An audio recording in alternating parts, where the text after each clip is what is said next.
রুমা তখন সুইটির হাত ধরে বলে, আপু আমাকে তোমার কাজটা শিখিয়ে দাও না, তাহলে আমিও কিছু টাকা ইনকাম করতে পারবো। সুইটি তখন বলল, তোর স্বামী কি তোকে এই কাজটা করতে দেবে?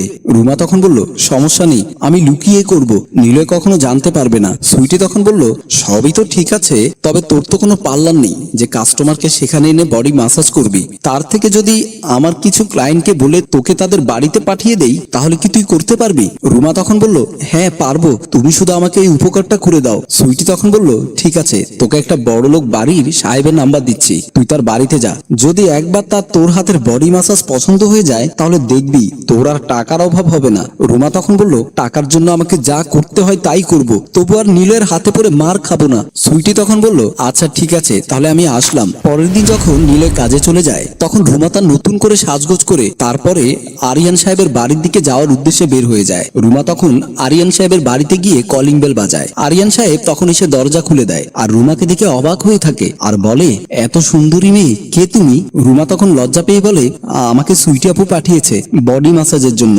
আরিয়ান সাহেব তখন বলল, এত সুন্দরী মেয়ের হাতে আমি বডি ম্যাসাজ করাবো? তা তো আমি ভাবতেই পারছি না, আসো ভেতরে আসো। এই বলে দরজা লাগিয়ে দিয়ে রুমাকে ভেতরে নিয়ে গেল। আরিয়ান সাহেব তড়িঘড়ি করে তার বিছানায় গিয়ে শুয়ে পড়ে। রুমা তখন আরিয়ান সাহেবের পাশে বসে তার মাথা ম্যাসাজ